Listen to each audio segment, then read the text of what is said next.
पद कमल धोई चढ़ाई नाव, नाथ उतराई चहूं।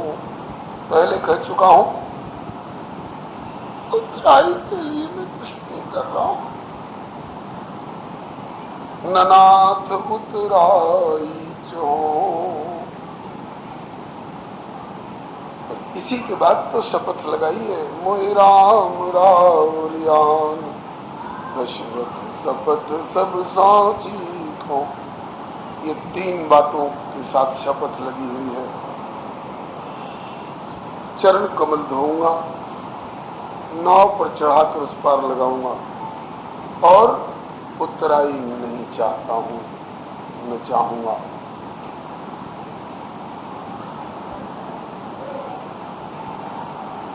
आप तो बहुत कीमती वस्तु दे रहे हैं। एक रामायणी जी कह रहे थे कि इत चरण धोऊंगा और उत राई भी नहीं चाहूंगा। उत्तराई को 2 भाग में बांट करके एक रामायण जी अर्थ कर रहे थे। न इत चरणोदक तो चाहूंगा, लेकिन उत ननाथ उत राई चाहूं, उत में राई भी नहीं चाहूंगा बदले में आपसे। तो राई तो बहुत साधारण वस्तु है, राई बराबर भी कोई वस्तु आपसे नहीं लूंगा। अब राम जी सोच रहे हैं, पूछ रहे हैं, या क्यों नहीं चाहोगे? कहा कि नाथ आज मैं काह न पावा, आज मैंने क्या नहीं पाया, अब पाना बाकी क्या रह गया?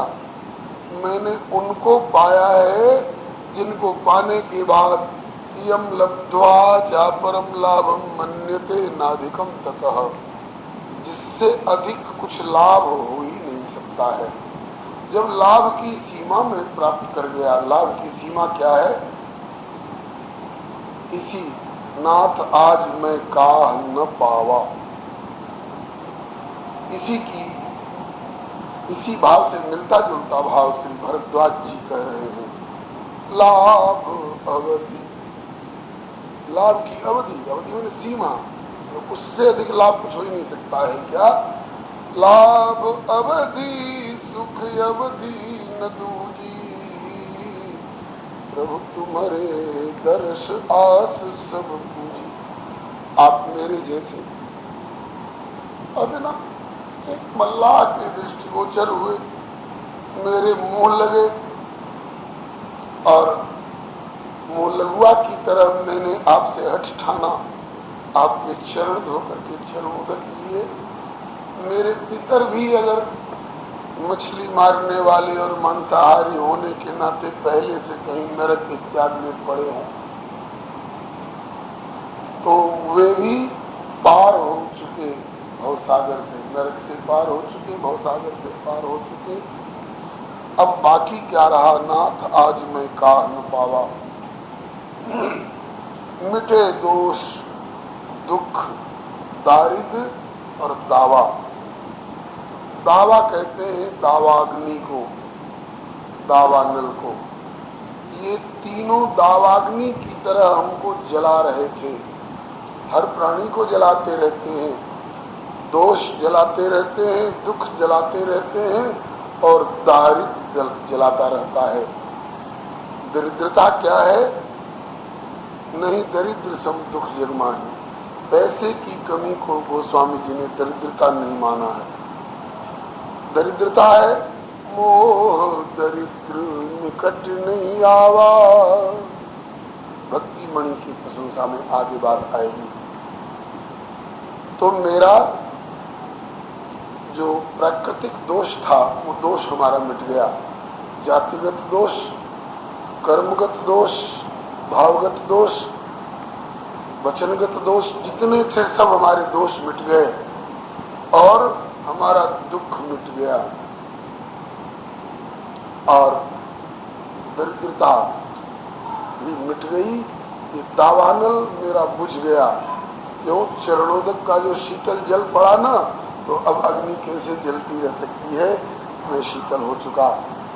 बहुत काल में कीन मजूरी। वैसे तो वर्षों बीत गए, जीवन बीत गया, मजदूरी का ही धंधा करता रहा और मजदूरी मिलती भी रही, लेकिन ऐसी मजदूरी मिलती थी कि सरकार आज मिली, कल खा पका करके खत्म कर दिया, सवेरे मिली, शाम को खा पका करके खत्म कर दिया।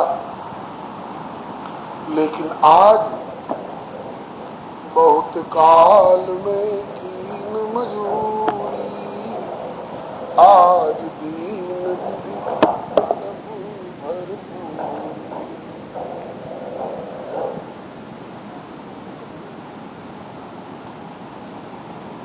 बहुत काल में कीन मजूरी, आज दीन विधि सब भरपूर।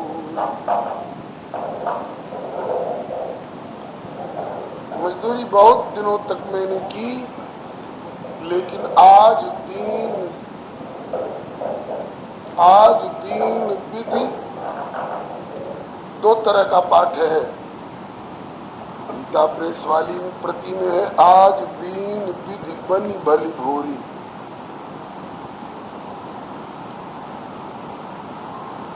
इसमें बनी शब्द जो है बनने के अर्थ में भी हो सकता है, लेकिन किसानों के यहाँ जब मजदूर लोग फसल काट करके बोझा ढो करके खलिहान में पहुंचाते हैं तो उनको उसमें से निकाल करके बनी दी जाती है, इसको बनी कहते हैं।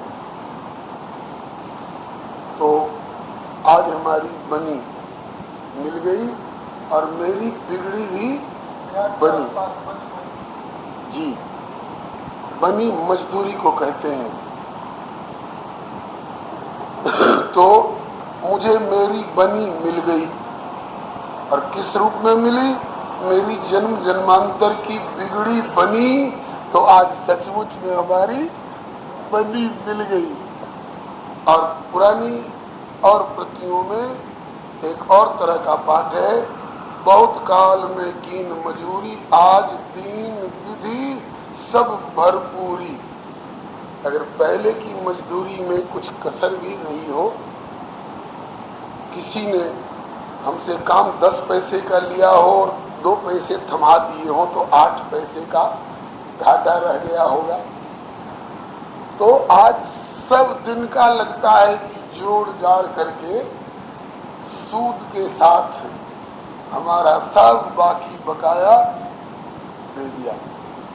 आजकल आप लोग भी नौकरी करते हैं किसी दफ्तर में, प्रांतीय स्तर पर अथवा केंद्रीय स्तर पर, तो आपके जीवन भर की कमाई के बदले में अवकाश प्राप्त होने पर कुछ पेंशन के रूप में, कुछ बोनस के रूप में, कुछ प्रोविडेंट फंड के रूप में और कुछ उनकी सूद दर सूद के रूप में बहुत कुछ मिलती है।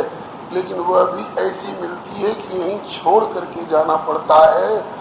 केवट कह रहा है कि मुझे आज जीवन भर की पिछली और अगली सब ऐसी कमाई सफल हो गई, इतना मिल गया कि अब मुझे फिर दोबारा और किसी के सामने ही नहीं, आपके सामने भी अब हाथ फैलाने की आवश्यकता नहीं पड़ेगी। आज दीन विधि सब भरपूरी, अब कच्छ नाथ न चाहिए मोरे, नाथ अब मुझे कुछ नहीं चाहिए। देखिए, देखने में कितना अड़ंगाबाज लग रहा था, कितना असभ्य लग रहा था, इस पर लखनलाल की त्योरी तक चढ़ने लग गई। कमाल है।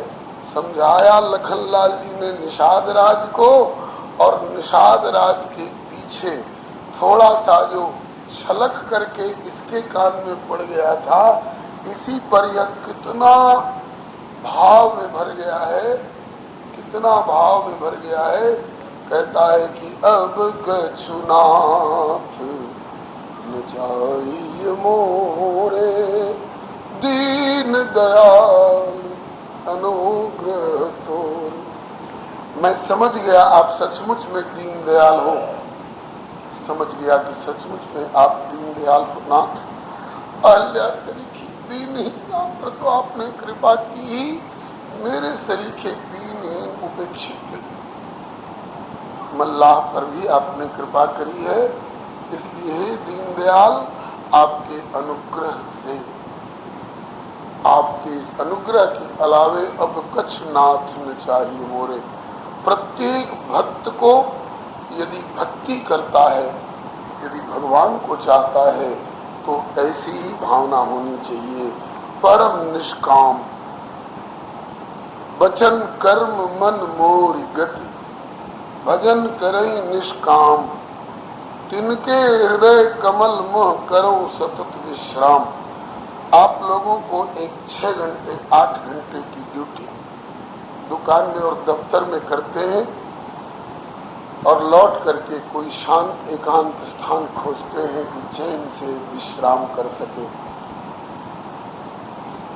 6 घंटा 8 घंटा काम करने में आपको इतनी थकावट हो जाती है और एक शांत एकांत निर्विघ्न निर्द्वंद निश्चिंत स्थल खोजते हैं विश्राम के लिए। और सारे संसार की जिम्मेवारी संभालने वाले प्रभु को थकावट होती है कि नहीं? उनको भी थकावट होती है। हरन सकल श्रम प्रभु श्रम पाई, ये भी विश्राम की जगह खोजते हैं। कहाँ विश्राम मिलेगा?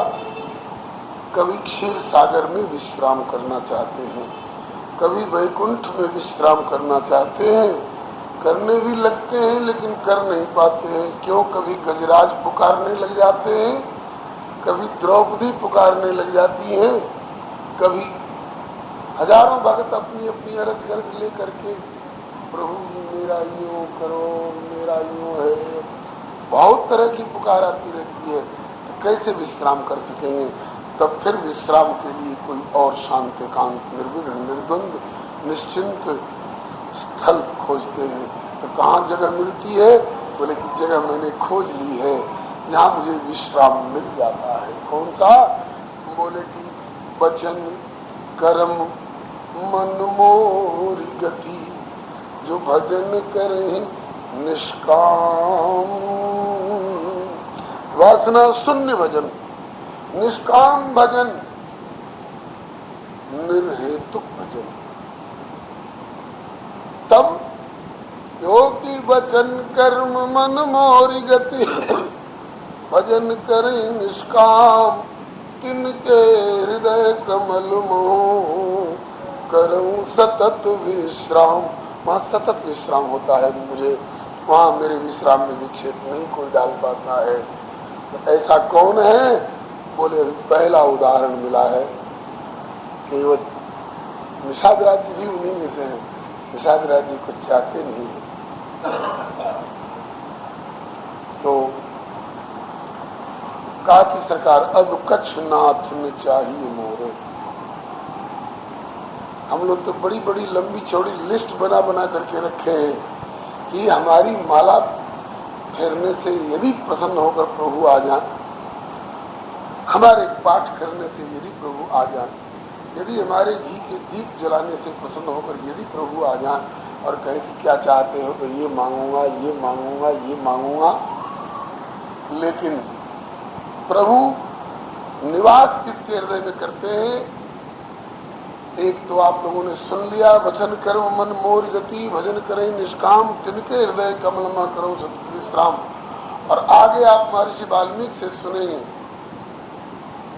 श्री महाराज जी संभालते रहते हैं, कहते हैं कि जो कथा आगे आने वाली है उसको तुम पहले ही कह देते हो। तो अब महाराज जी ये निश्चय हुआ है कि एक बार महाराज जी अपने श्रीमुख से सुना देंगे, तब क्रम बन जाएगा। बात तय हो गई है। अब जब इनकी कृपा उमड़ जाए, जब ठाकुर जी संयोग जुटा दे, बढ़िया। तो अभी मिलता जुलता वाक्य है आगे का, लेकिन अभी कह देता हूँ। महर्षि वाल्मीकि ने भी यही कहा है। आप पूछते हो कहाँ रहूं, तो उनके हृदय में अपनी कुटिया बना करके रहो प्रभु, डेरा डाल करके रहो प्रभु।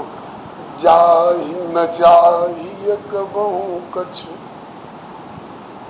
जाहि न चाहिए कबहू कछु, और चाहिए तो एक ही चीज केवल तुम सन सहज स्नेह बसहु निरंतरता सुपुर सोराउर निज देव। अथवा आप आदेश भी कर दो कि कुछ मांगना पड़ेगा, मानो मेरी आज्ञा है, तो आज्ञा पालन के रूप में क्या मांगते हैं? सब कर मांग एक फल कि राम चरण रति हो, तिनके मन मंदिर बसहु सिय रघुनंदन दो। उन्हीं अलबेले छठे छठाए लोगों में से ये केवट है साधारण जाति का, है अनपढ़, हिंसा रत निषाद तामस पशु समान बनचारी, भेंट्यो हृदय लगाए ताय प्रभु नहीं कुल जाति बिचारी। कुल जाति वगैरह की दृष्टि से तो बड़ा ओछा है, लेकिन हृदय और आत्मा और हृदयगत भाव को लेकर के इतने ऊंचे स्तर पर है कि देवराज इंद्र भी इस स्तर पर नहीं है।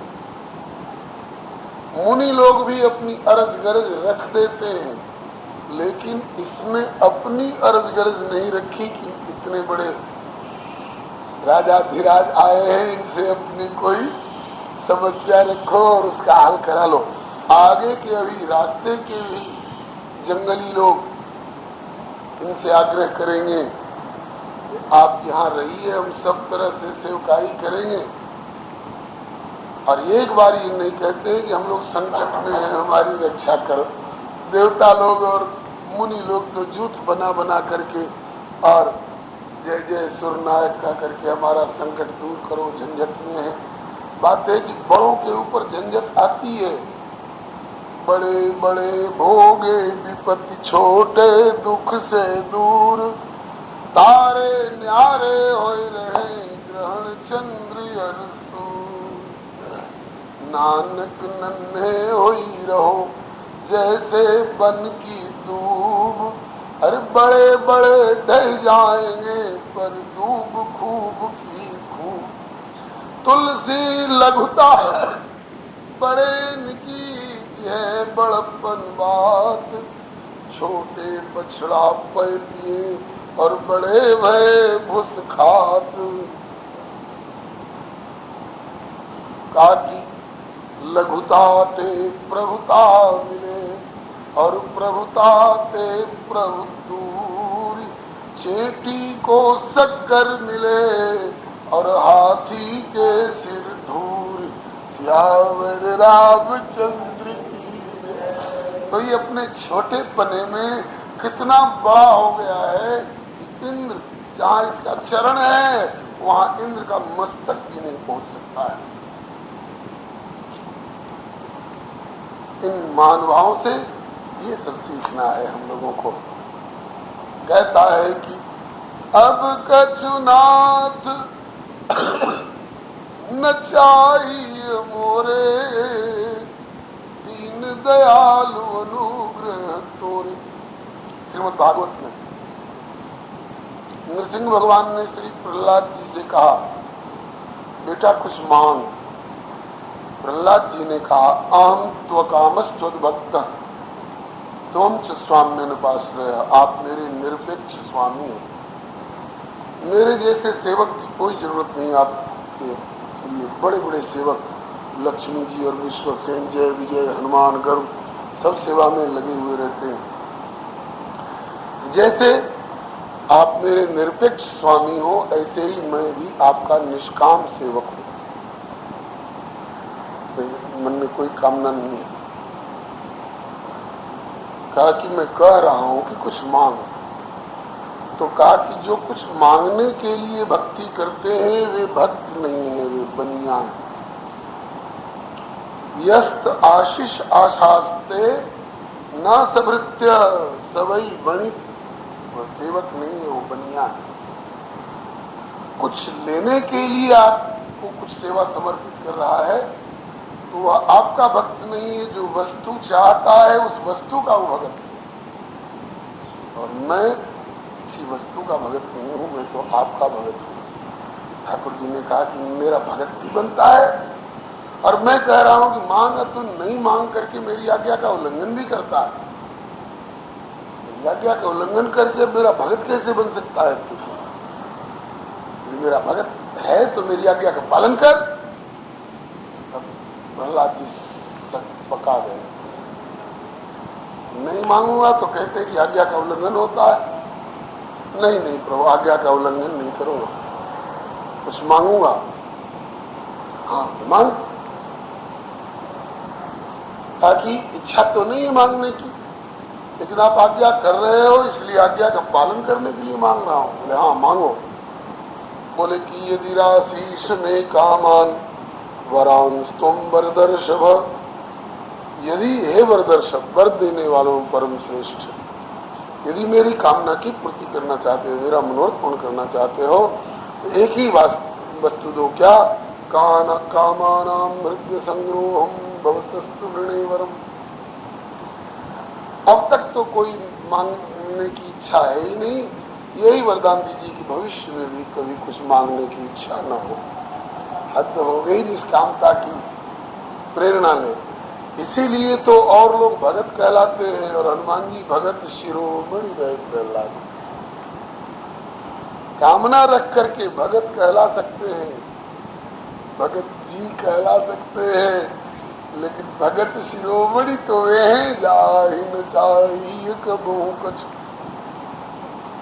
केवल तुम सन सहज सने, अथवा सकल कामनाहीन जे राम भजति रस लीन, नाम सुप्रेम पीयूष हृदय तिन्हु किए मन मीन।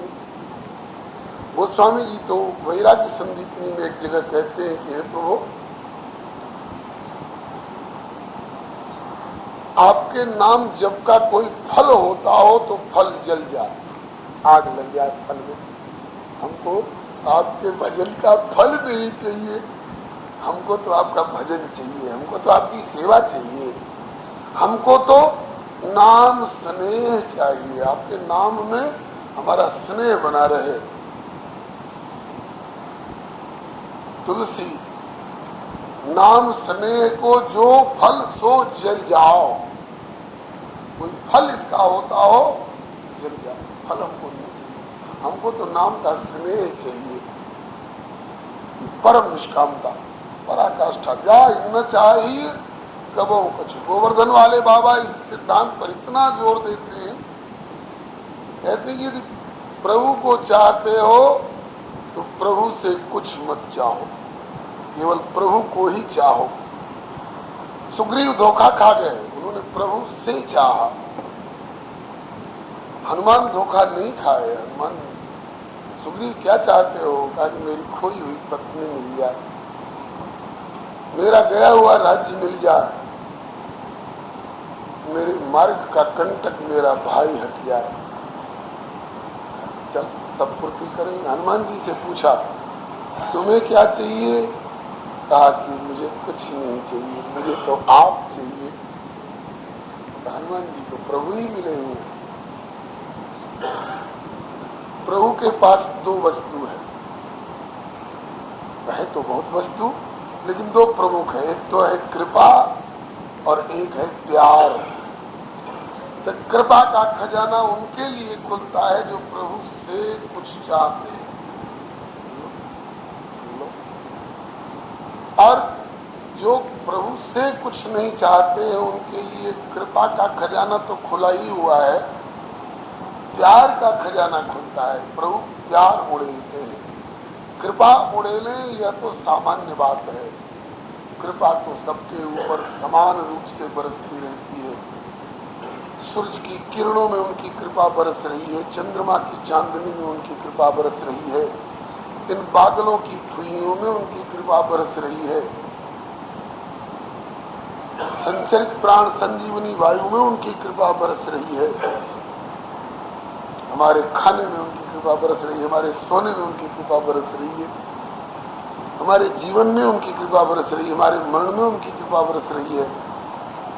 तो कृपा का खजाना सबके लिए खुल सकता है, लेकिन प्यार का खजाना तो केवट सरीखे के लिए खुलता है, निषाद राज सरीखे के लिए खुलता है, हनुमान के लिए खुलता है, लखन के लिए खुलता है, भरत के लिए खुलता है, काकभुसुंडी जी के लिए खुलता है, बड़भागिनी ब्रज सीमंतनी गोपियों के लिए खुलता है, जो प्रभु से कुछ नहीं चाहते हैं।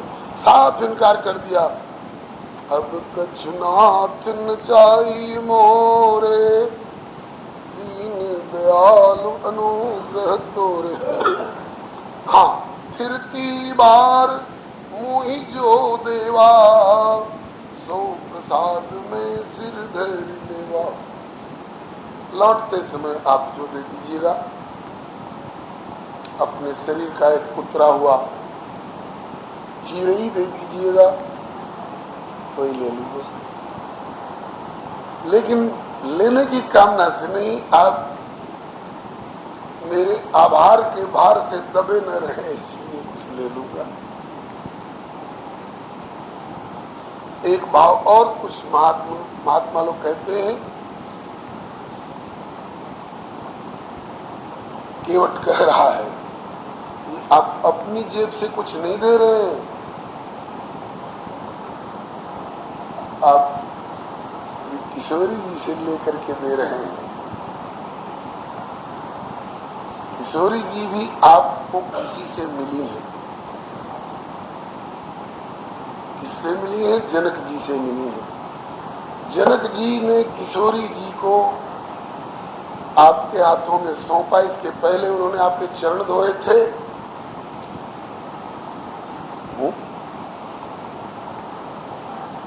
आपके चरण धोए थे उन्होंने।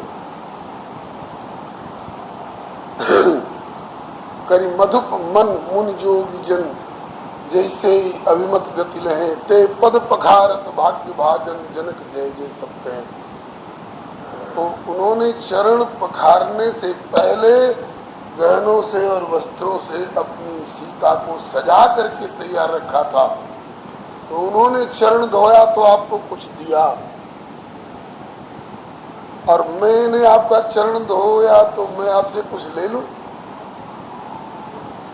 उन्होंने चरण धोए आपके तो सीता को सजा करके आपको दिया, और एक मैं ऐसा अभागा हूं, मुझे सीता को सजाना चाहिए इस समय जनक जी का पाठ अदा करते समय, क्योंकि इस समय मैं जनक की बराबरी में हूं। उन्होंने भी चरण धोए थे, मैंने भी चरण धोए हैं। इस दो के अलावे और किसी तीसरे ने चरण धोए हो तो बताइए। एक बार ब्रह्मा ने चरण धोए थे, वो भी बलि के दान के एवज में। इसके अलावे किसको मौका मिला इस प्रकार से इसके पहले आपका चरण धोने का?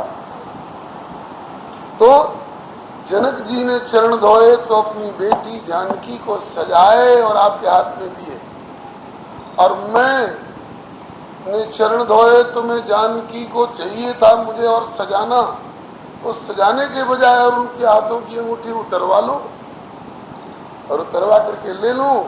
नहीं सरकार, इस समय मुझे जनक ही समझ लीजिए। सुनिए, संतों के भाव है, केवट बताने आया होगा, थोड़े इनके कान में कि मैंने इस भाव से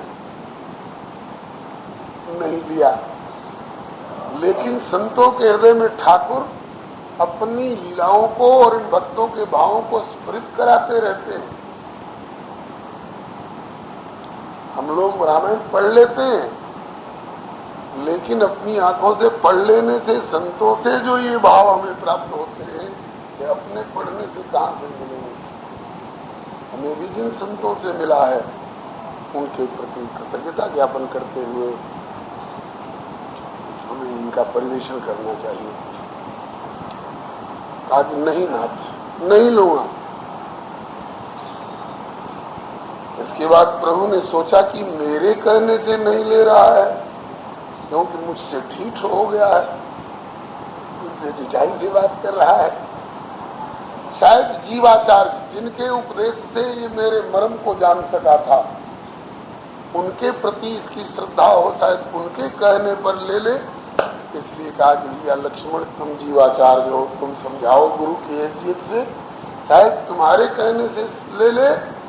लक्ष्मण जी ने भी कोशिश की, ले ले भैया ले ले, मैं कह रहा हूं ले ले।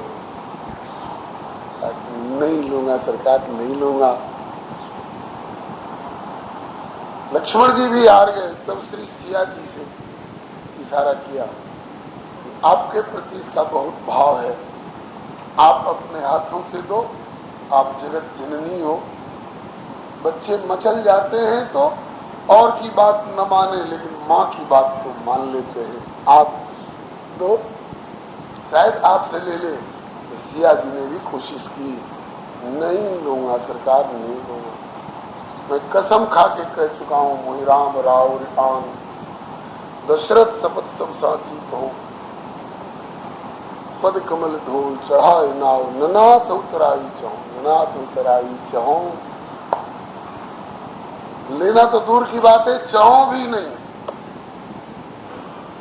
तीनों ने कोशिश की, हार गए कोशिश करते करते। बहुत कीन, थोड़ा नहीं जी, बहुत बहुत अपनी पराकाष्ठा कोशिश की, जितनी पराकाष्ठा हो सकती थी।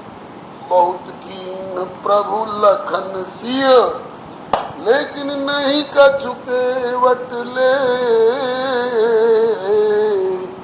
जब कुछ नहीं लिया, कुछ लेने को राजी नहीं हुआ, तब इनका प्यार का खजाना खुला। विदा कीन करुणायतन भक्ति विमल वर दे, विमल भक्ति का वरदान दिया। कितने लोग मांगते रहते हैं और नहीं मिलता, खोजते रहते हैं और नहीं मिलता है। अविरल भगति विशुद्ध तब श्रुति पुराण जय गाव, जय खोजत जोगीश मुनि, लेकिन प्रभु प्रसाद को पाओ। जल्दी पाते नहीं है इस भक्ति को, और उस भक्ति की भी मांग नहीं करी इसने,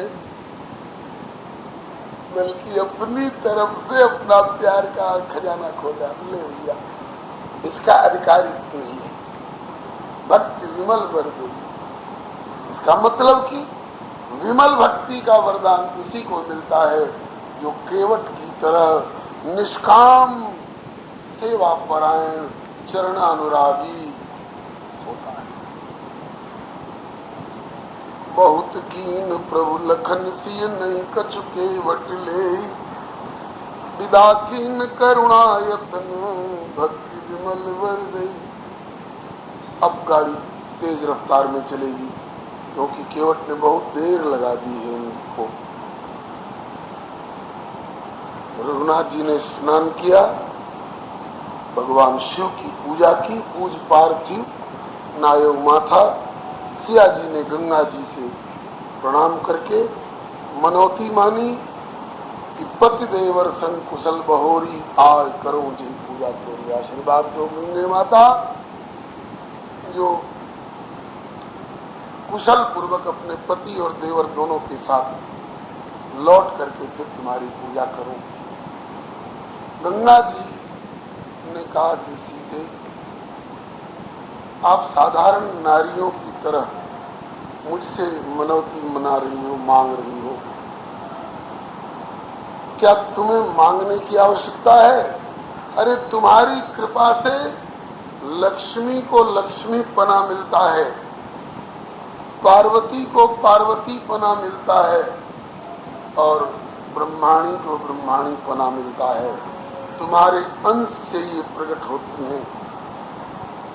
आप सबको सब कुछ देने वाली हो, उद्भव स्थित संहार कारिणी, क्लेश हारिणी, सर्वश्रेयस्करी हो। और तुम जो हमें बड़ी विनय सुनाई, कृपा कीन मोहि दीन बढ़ाई, आप मुझे बड़प्पन दे रही हो। आप लोकप हो विलोकत तोरे, तो ही सेवई सब श्री कर जोरे, तुम्हें हमें, तुम जो हमें बड़ी दिने सुनाई, कृपा की दीन बढ़ाई, तदप देव में देव असीसा, फिर भी मैं आशीर्वाद दूंगी। तो दुनिया को आशीर्वाद देते देते मेरी जीवा खिस्ती होगी, मेरा खजाना कुछ घटता होगा, लेकिन आज मेरी जीवा सफल हो जाएगी। तुमको तुम नहीं कह सकती है, आपको परमेश्वरी है आप। तदप देव में देवी असीसा, सफल हो निज बागीसा। क्या आशीर्वाद दिया गंगा मैया ने कि प्राणनाथ देवर सहित कुशल कोसला आय, पूजी सब मन कामना और सुजस रही जग छाय। आपका सुजस जगत में छाएगा। गंग बचन सुनि मंगल मूला, मुदित सिय सुर सरी अनुकूला। इसके बाद प्रभु ने अब गु को कहा। पहले केवट को विदा कर चुके हैं, विदा कीन करुणायतन भक्ति विमल भर दे। अब प्रभु, तब प्रभु गुहि कहू घर जाऊ,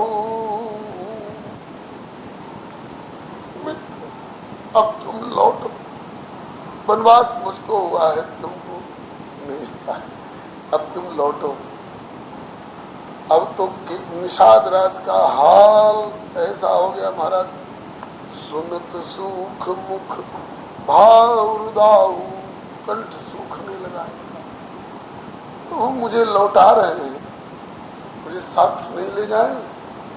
आरजू मिनती की कि सरकार इतना कठोर मेरे प्रति मत बनिए। आप पिता को त्याग आए, माता को त्याग आए, भाई को त्याग आए, राज्य को त्याग आए, सबको त्याग आए। आपके लिए यह त्याग और वैराग्य कोई मुश्किल काम नहीं है, लेकिन सरकार मुझको मत त्यागो, मुझको साथ ले चलो। और मैं अयोध्या की संपत्ति नहीं हूं जो मुझसे उदासीनता बरतना आपका जरूरी है। मैं भी वनवासी ही हूं, ले चलो। रह करके थोड़ी सुविधा आपको दूंगा, अपने स्वार्थ के लिए ये भी नहीं जा रहे हैं। नाथ साथ रही पंथ दिखाई, रास्ता आपका देखा हुआ नहीं है, जंगल का हमारा देखा हुआ है, रास्ता दिखाऊंगा।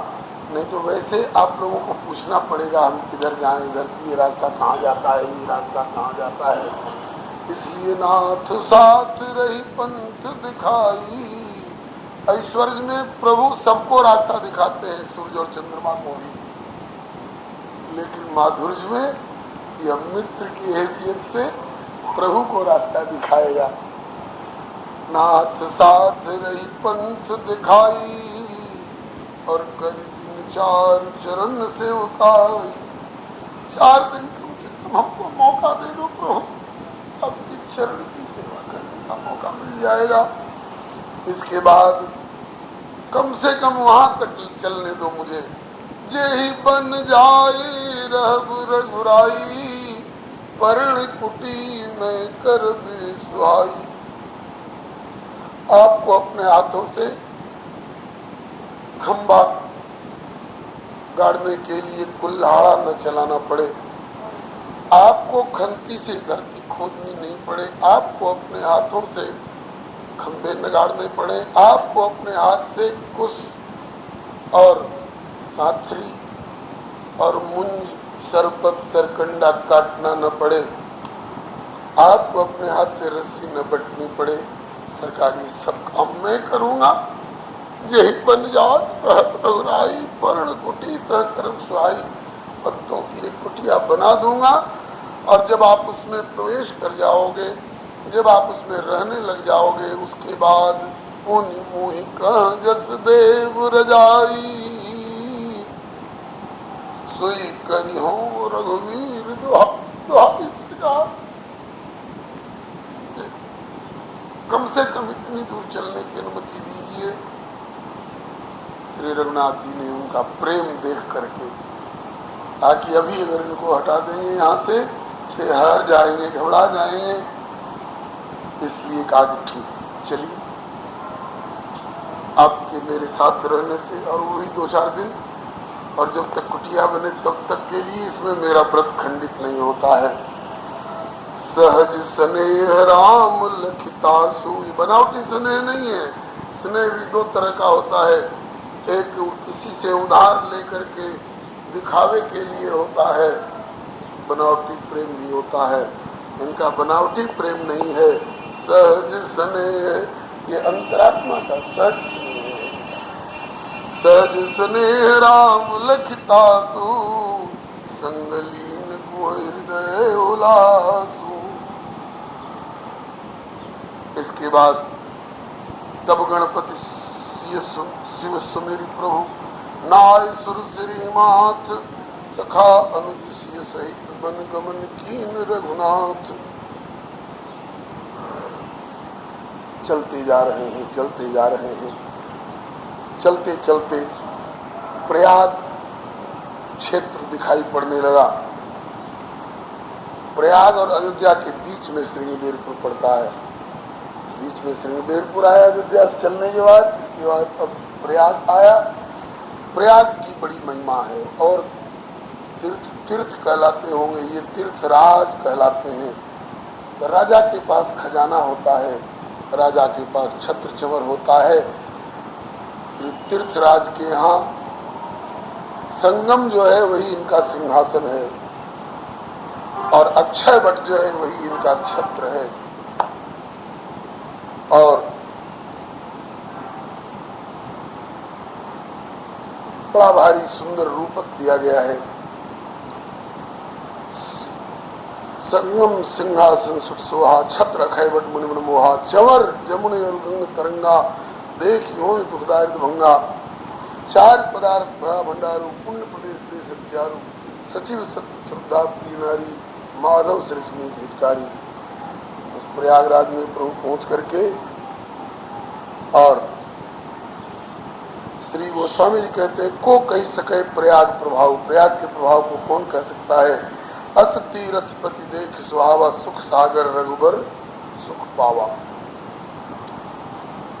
श्री प्रयागराज वाले गुरुदेव श्री फलहारी बाबा कहा करते हैं कि 2 ही जगह सुख सागर सुख पाए हैं। कहाँ कहाँ? एक मिथिला की अमराई में, किशोरी जी की बगिया में, बाग तवाग बिलो की प्रभु हर्षे बंधु समेत परम रम्य आराम यह जो राम सुख दे। और दूसरे अस तीरथ पति देख सुहावा सुख सागर रघुवर सुख पावे। यहाँ सुख सागर को भी सुख प्राप्त हो, उसकी महिमा का क्या कहना। सरकार ने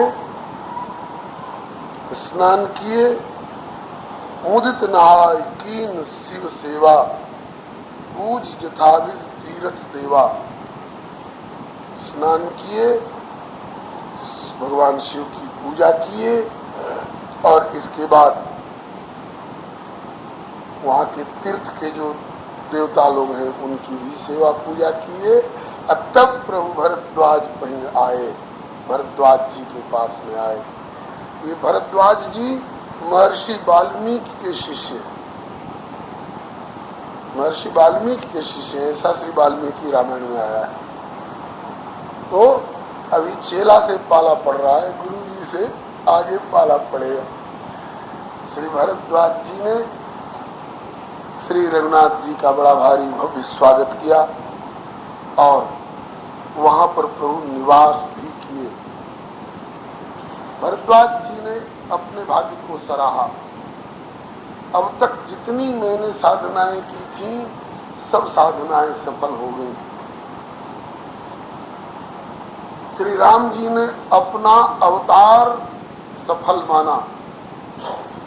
आप जैसे संतों का समागम मुझे सुलभ हो गया, ये मेरे ऊपर बड़ी कृपा है। माता कैकेयी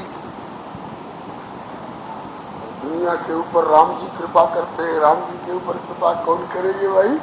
क्योंकि मेरी माँ कैकेयी की कृपा है। श्री भरद्वाज जी ने इनको सब तरह की सुविधा की। वहां के ऋषि मुनि भी आए, प्रयाग के निवासी भी दौड़ दौड़ करके आए। किस लिए? भरद्वाज आश्रम सब आए, देखन दशरथ सुवन सुहाए। कानों से लोग सुना करते थे दशरथ जी के घर में प्रभु का अवतार हुआ है।